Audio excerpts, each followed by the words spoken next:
It was the message I never saw coming. The kind that knocks the wind out of you before you even have a chance to catch your breath. Lena, we've decided Jamie will go instead of you. He's better at this stuff anyway.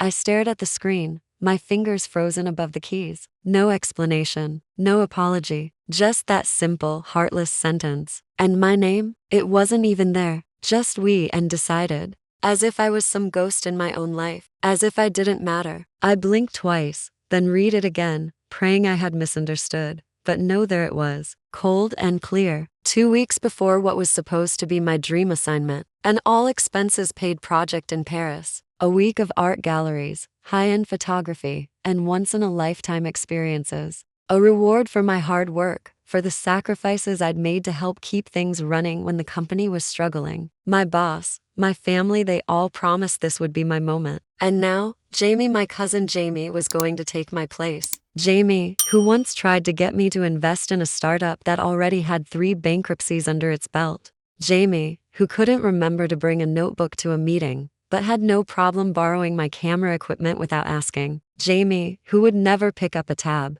but somehow always ended up being the life of the party, basking in the spotlight while I cleaned up the mess. I didn't respond to the message. There was no point, not yet. I set the phone down and stared at the wall of photos and project files that had been my life for the past few months. I had spent hours researching every detail of this trip. The best hotels, the finest restaurants, exclusive art tours, and even a private photo shoot on the banks of the Seine. It was supposed to be my reward. A thank you for the endless nights spent poring over spreadsheets, for the sacrifices I'd made to help this company thrive, for the times I'd pushed my own dreams aside to help others succeed. Instead, they handed my seat to Jamie, who barely knew the difference between a Nikon and a Polaroid. I opened the Paris trip file on my laptop. My name was still there for now. I didn't cry. That wasn't how I processed betrayal. Instead, I opened a new spreadsheet and labeled it Paris Recovery. At the top, I listed every booking I'd made: flights, hotel reservations, art tours, restaurants, photography sessions, and of course, the non-refundable deposit for the private photography masterclass that had cost me half a month's salary.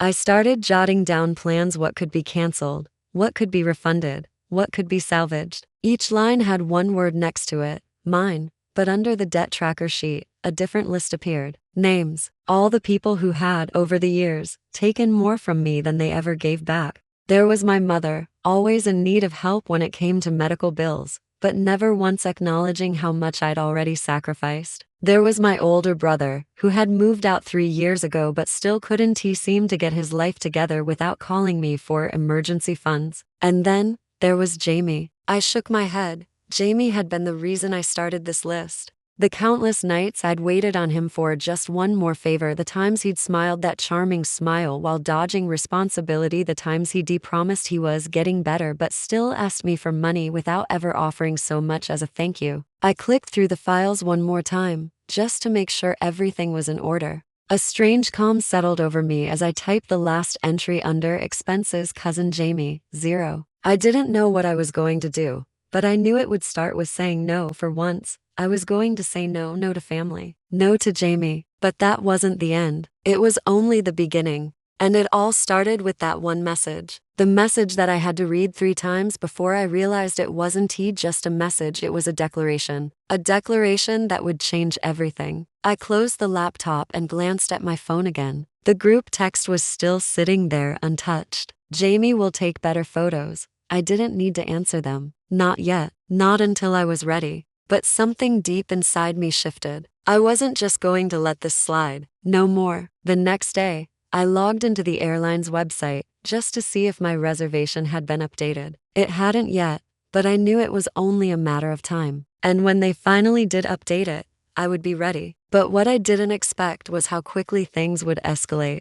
A simple request for a confirmation of my booking led to something far more unexpected. Something that would test everything I thought I knew about trust, family, and loyalty. Because soon, I would discover that Jamie's plan wasn't just about taking my trip, it was about something much darker. Something I never saw coming. And that's when the game truly began. I couldn't shake the feeling that something wasn't right. After the group message, I thought I had time. I thought I could take a breath, gather myself, and figure out the best way to confront them. But deep down, I knew it was no longer about the trip, it was about something more. I woke up the next morning with a gnawing unease in my stomach. I hadn't responded to the text. I hadn't called them out on their betrayal. But that quiet, simmering anger, it was growing. My fingers hovered over the phone as I debated calling the airline. It wasn't about the reservation anymore. It was about me taking back control. They had stolen something from me, my moment, my place in that world, my trust. And as much as I hated it, I knew I had to play this game. If they thought I'd just roll over and let them have what was mine, they were wrong. I hit call. The phone rang once, then twice, then someone answered. "Good morning, ma'am, how can I assist you today?" I cleared my throat. "I'd like to confirm a booking. I have a reservation for a flight to Paris, under Lena Calloway. But I believe there's been a recent update to the itinerary." The voice on the other end of the line was professional, polite, but not in the slightest bit concerned. "Let me pull that up for you."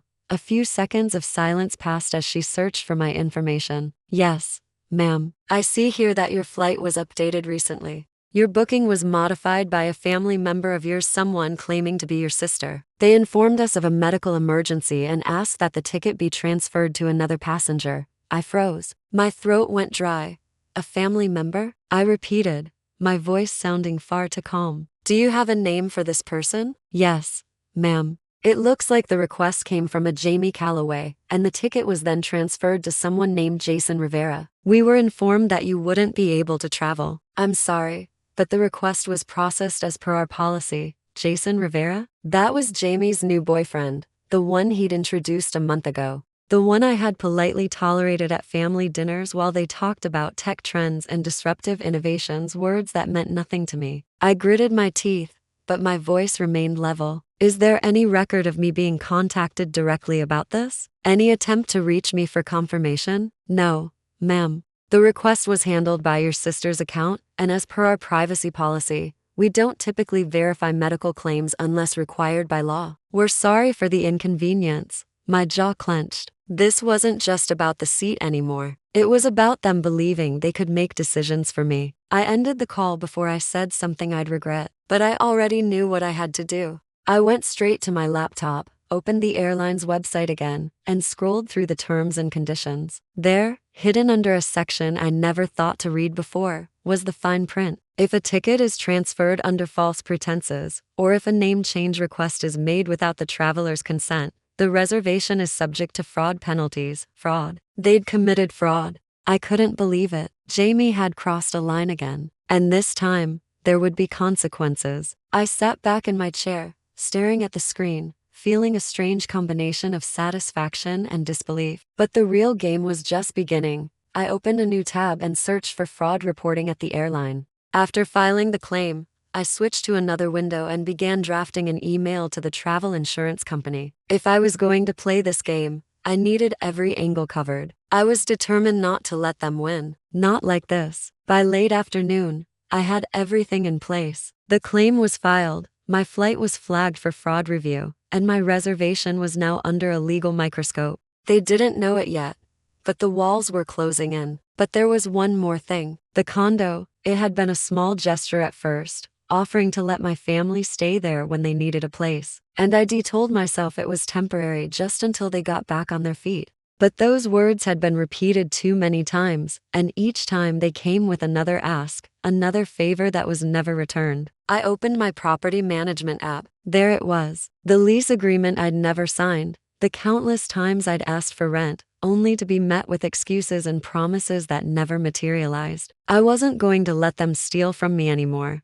I called the locksmith. The next morning, I stood outside the front door of the condo, watching as the locksmith worked his magic. A part of me felt sick to my stomach. Another part felt free. They hadn't earned the right to call it home anymore. And the more I thought about it, the more I realized I had to stop making excuses for them. This wasn't family. It was manipulation. It was control. As the locksmith finished and handed me the new keys, I felt a strange calm wash over me. That's when my phone buzzed. The text came from my brother, Milius. "Lena, you can't just do this. We're family, remember? This is insane. You can't shut us out like this." I read it once, then twice, and then I deleted it. I couldn't respond. Not yet. Not until I had everything in place. But I did add one thing to my growing list: legal action. Step 1, eviction notice. They wouldn't take what was mine. Not anymore. As the day wore on, I couldn't shake the feeling that this was all building towards something bigger. They had no idea what I was about to do. I hadn't spoken to Jamie since the day he stole my place on that flight. I hadn't spoken to anyone in the family.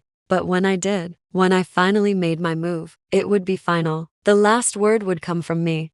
The silence in my apartment was deafening. It was one of those rare moments where everything felt still, like the world was holding its breath. I had taken the first steps toward reclaiming my life, and for the first time in weeks, I felt like I had control. But there was something else, a sharp, gnawing feeling in my chest, a quiet voice whispering in the back of my mind. Was I doing the right thing? I had always been the one to sacrifice. I'd given my time, my energy, and my money to people who took, but never gave back. And now, as I looked at the pile of papers on my desk, my lease agreement, the eviction notice, my fraud report, it felt like I was tearing everything apart. But then again, wasn't it already torn? I pushed the thoughts aside. I had made my decision. They had made theirs. I had to follow through. By the time the weekend rolled around, I had gathered everything I needed: legal documents, a certified eviction notice, and the evidence of Jamie's fraud. All that was left was to execute the plan. But my stomach twisted every time I thought about seeing them again. How would I even face them? My family, people I once thought I could count on, had turned into strangers, people who only saw what they could take, never what they could give. I spent the morning at my desk, working through the final details, when my phone buzzed again. This time, it was a text from Bree. "Lena, we need to talk. This is insane. You can't just throw us out like this. We're family."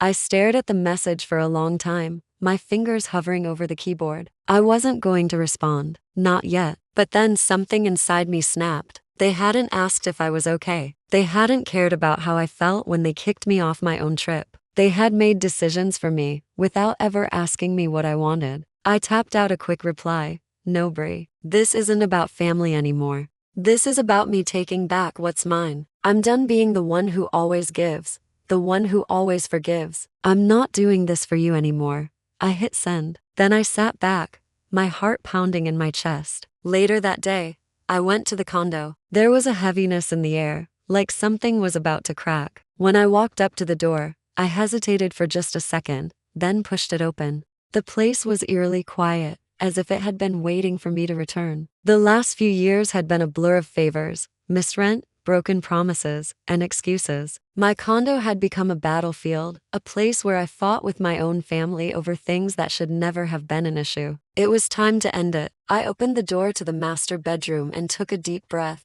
The place was a mess, clothes scattered across the floor, dishes piling up, and a faint smell of stale takeout hanging in the air. It wasn't just the mess that bothered me. It was the lack of respect, the sense that they thought they could get away with anything because I would always clean up after them. I grabbed the eviction notice from my bag and taped it to the door. 30 days. The doorbell rang just as I finished up. I hadn't expected anyone so soon, but I knew exactly who it was. The sound of Bree's voice drifted through the door. "Lena, open up. We need to talk."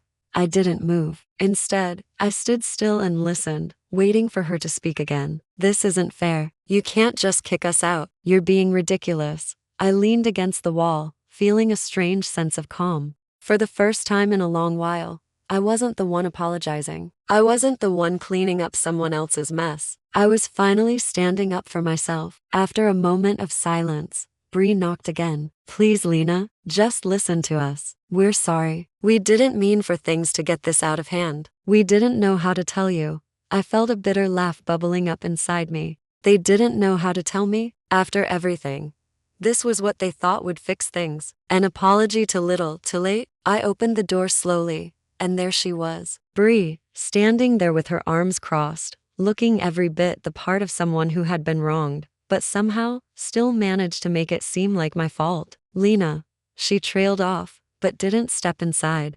Her eyes flickered to the eviction notice on the door, then back to me. "This is insane. You can't do this to your own family." I took a deep breath, my voice calm but firm. "I didn't do this to you, Bree. You did this to me, and I'm done. This is the last time I'm cleaning up your mess." She opened her mouth to argue, but I raised my hand, stopping her. "You don't get to guilt trip me anymore. You don't get to walk all over me and then expect me to forgive you just because you're a family. No more. Bree's face reddened, and I saw a flash of frustration in her eyes. She was used to being in control, used to being the one who made the rules, but not anymore. You're just going to throw us out like this? She asked, her voice rising. Like we don't matter? I stood my ground. You don't get to make that call anymore. You don't get to take what's mine just because I'm your sister. I've spent my whole life giving, and I'm done. I could see her shaking, the weight of the situation finally hitting her. But it wasn't guilt. It was fear. Fear that she was losing her grip on me,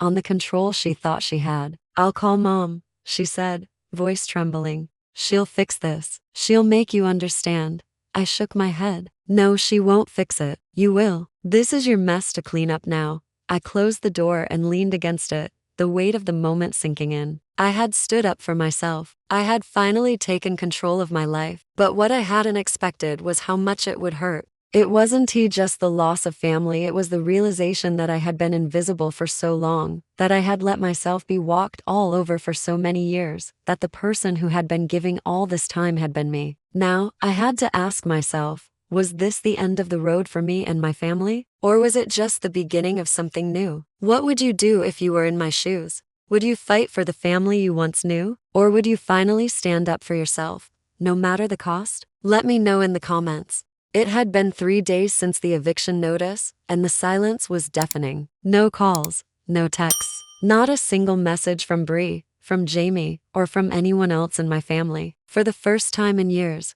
I felt something close to peace. There was a weightlessness to my days, like I was no longer carrying the burden of their expectations, their demands, their constant need for more. But peace had a way of feeling fleeting, especially when you knew that someone would eventually come knocking at your door. I wasn't naive enough to think they'd accept this without a fight. I knew my family, and I knew the lengths they would go to make sure they got what they wanted. And they did want something. They wanted forgiveness. They wanted me to give in, to bend like I always had. But I wasn't about to. Not this time. It was late on the 4th evening when I heard the knock at my door. I'd been sitting on the couch, laptop open, going over some freelance projects, when the sound cut through the stillness of my apartment. At first, I froze, waiting to see if it was just a neighbor or a delivery. But then, a second knock, more insistent this time, followed by a familiar voice. Lena, open up. We need to talk. I felt my pulse quicken. Bree's voice. It was no surprise,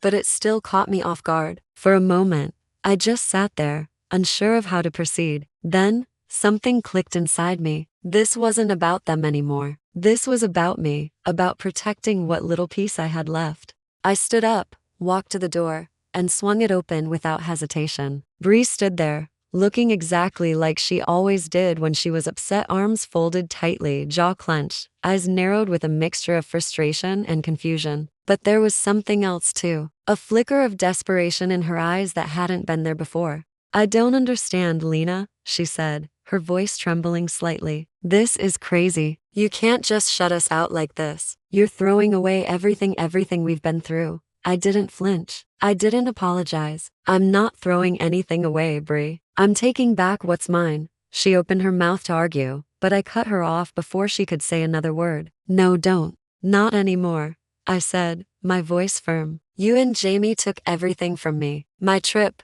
my place, my time. I'm done being the one who sacrifices. I'm done being the one who bends. You want to talk about family? Fine. But family isn't about taking. It's about giving too. And I've given everything. She looked at me, eyes wide, as if trying to process the words I was saying. But Lena, we're family. We're supposed to stick together. I shook my head. You don't get it. Family isn't just about being related by blood. It's about respect, trust. And you and Jamie, you broke that trust. You've been taking from me for so long, and I'm done letting you. Her face fell. I saw the hurt in her eyes, but it was different now. It wasn't the same hurt she used to show when we argued about rent or money. It was the hurt of someone who realized they had lost control, someone who was finally seeing me as a person, not just as a means to an end. I don't know what to say, she whispered, her voice small. I took a deep breath, feeling the weight of the decision settle on my shoulders. You don't need to say anything. You just need to understand that I'm not going back. This isn't a phase. This is me finally taking care of myself, She stood there for a moment, frozen, before she stepped back, looking down at the ground. I don't know how to fix this. I don't know how to make it right. You can't, I said quietly. You can't fix what's broken. Not anymore. There was a long pause. Then, Bree nodded slowly, like she was coming to terms with something I'd known all along. I guess I'll go then, she said, her voice barely above a whisper. But Lena, I hope one day you'll forgive me. I really do. I didn't say anything. There was nothing more to say. She turned and walked away, her footsteps growing quieter as she made her way down the hall. I stayed by the door, watching her go, and for the first time in my life, I didn't feel the need to chase her. The days that followed were quieter, emptier, but in the best possible way. I didn't hear from Bree again, nor did I expect to. I knew she would go back to Jamie, to their shared world of half-truths and unfulfilled promises. And I knew that I would stay here, in my space, learning to live with the silence that came after everything had been said and done. The condo was mine again. My life was mine again. But that night, after everything had calmed down, I sat in my living room and thought about what it had cost me to get here. The questions flooded my mind. Was it worth it? Was cutting off my family the right choice? Was this really freedom? Or was it just loneliness dressed up as independence? And then came the final question, the one I hadn't wanted to ask myself until now. What happens when you finally get what you've been fighting for, but you realize you don't know what to do with it anymore? So, I ask you, when you've fought for so long to reclaim your life, what do you do once you've won the battle? Do you rebuild? Or do you walk away for good? Let me know in the comments. The stillness settled in like an old friend, but one I wasn't sure I could trust. It was strange. After all the chaos, all the fighting, and the long nights spent plotting my escape from their expectations, I thought the quiet would feel like victory. But now, with Bree gone and the weight of the last few weeks lifting from my shoulders, I felt something else, doubt. I hadn't expected to feel this empty. Was this what freedom felt like? I thought it would be full of triumph, of the sweet taste of victory after all the years of giving more than I ever received. But instead, there was this hollow space where family used to be. And for the first time in my life, I didn't know what to do with that emptiness. I tried to distract myself the next few days. I threw myself into work, freelance photography jobs, a few editorial shoots I had been putting off for months, and a couple of side projects to keep my mind occupied. I spent hours editing photos, checking my email, and sending out invoices. It was a routine I'd perfected over the years, one that kept me moving but never really left me feeling fulfilled.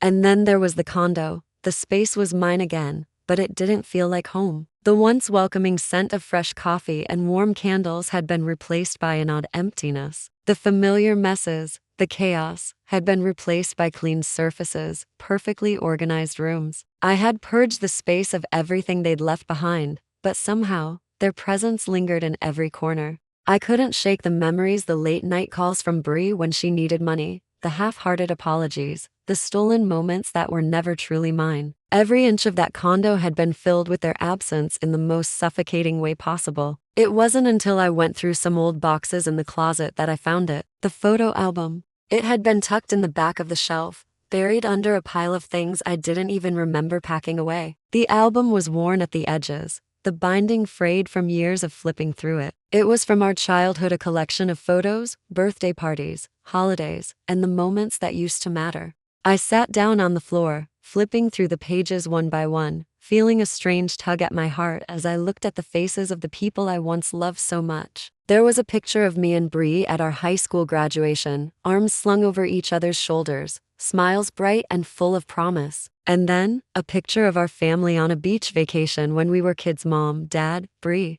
and me, sitting on the sand, laughing as the waves splashed at our feet. Those memories felt like another lifetime now. I remembered when we were all so close, when family meant something real. But somewhere along the way, everything had shifted. The promises had become empty. The love had turned into obligation. And now, all I had left were these photos, these relics of a family that didn't exist anymore. I closed the album and set it down gently on the floor. For a long moment, I just sat there, feeling the weight of everything that had happened. The anger, the hurt, the betrayal, but also something else, something quieter, softer. A deep sadness for the family that could have been, for the version of us that had disappeared long ago. A few days later, I received a message from Mom. It wasn't unexpected, but it still caught me off guard. Lena, I know you're upset. I understand why you did what you did, but I think we need to talk. I never wanted things to get this far. I miss you. I stared at the message for a long time, my heart pounding in my chest. What was this? Was it an apology? A plea for reconciliation? I didn't know if I was ready. I didn't know if I could face her, face all of them, after everything that had happened. But as I sat there, I realized something important. The anger, the betrayal, it had all built up over years. But maybe, just maybe, there was a chance for something else. A chance to finally confront the past, to clear the air, and to find closure. Or maybe, to walk away for good. That afternoon, I met with my lawyer to discuss the next steps for the condo and the legal actions I'd been considering. I was still unsure of what the future held for me, but I was beginning to realize that I had a choice. I could choose to rebuild, to move forward with a clean slate, or I could shut everything down completely. The meeting was quick, but when it ended, I couldn't shake the feeling that this was more than just a legal matter, it was personal. It was about what I wanted, not just in terms of property or finances,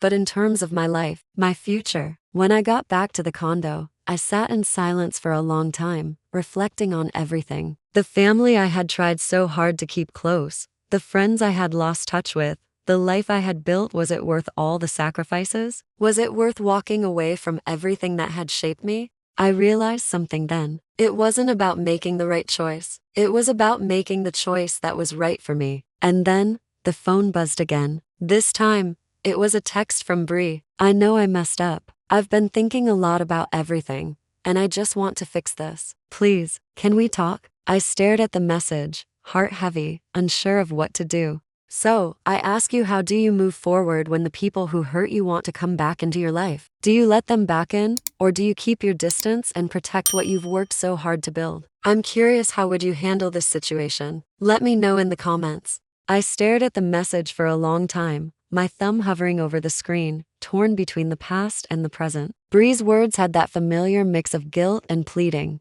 but beneath it all, I could see something else: regret. For a brief moment, I wondered if I could forgive her, if I could forgive them all. But the deeper truth was harder to ignore. I had spent too many years letting others take from me, taking their promises and their excuses and trying to make something of it. I had tried, for so long, to make family fit into a mold that wasn't meant for me. The message from Bree felt like a test. Not a test of forgiveness, but a test of strength. A test of how far I had come, how much I had grown. I typed my response slowly, careful to choose my words with the same precision I had used when crafting my future. I don't know if we can fix this, Bree. I don't know if I can trust you again, but I can't keep living in the past either. I need time to figure out what I want. I hit send and set the phone down. For the first time in weeks, I felt something I hadn't expected: relief. I didn't need to have all the answers right now. I didn't need to make decisions about the future that I wasn't ready for. What I needed was to let go of the idea that I owed anyone anything, especially when they hadn't given me the same respect in return. What I owed was to myself. That night, I went for a walk by the river, the moon reflecting on the water like a pale, quiet mirror. It was peaceful, almost surreal. I realized something as I walked beneath the trees, the cool night air swirling around me. This was the first time in my life I wasn't chasing someone else's expectations. I wasn't running after forgiveness or approval. I was finally moving at my own pace. I thought about the decision I had made, the one that had cost me so much, but had also freed me from the chains of family obligations, from the guilt of always trying to make everything okay. I had spent years holding on to people who were too busy taking, too busy asking, to ever give me anything in return. And now, I had the space to breathe. The next morning, I went through the motions of life, but this time, there was a subtle shift. I wasn't holding on to the past anymore. I wasn't questioning myself at every turn, wondering if I was doing the right thing. I was finally starting to feel like I had control over my own life. The phone buzzed again. It was from Mom. Lena, I understand. I'm sorry for everything. I don't expect you to forgive me, but I do want you to know I love you, and I'm here if you ever want to talk. I stared at the message, emotions swirling inside me. Part of me wanted to reach out, to fix things, to close the gap that had widened between us. But another part of me knew it wasn't the right time. Not yet, maybe not ever. I sat down on the couch, my fingers drumming lightly against the armrest. I didn't have to make any decisions today. I didn't have to fix anyone. I didn't have to carry anyone's burdens anymore. The phone buzzed one last time, but I didn't reach for it. Instead, I stood up and walked over to the window, looking out at the city. The sun was rising, the world waking up, but for the first time in years, I wasn't trying to keep up. I wasn't trying to please anyone. I was just living. So, I ask you again, when you finally reclaim your life after giving so much of yourself to others, how do you know when it's time to let go? When it's time to stop fighting for things that aren't meant to be?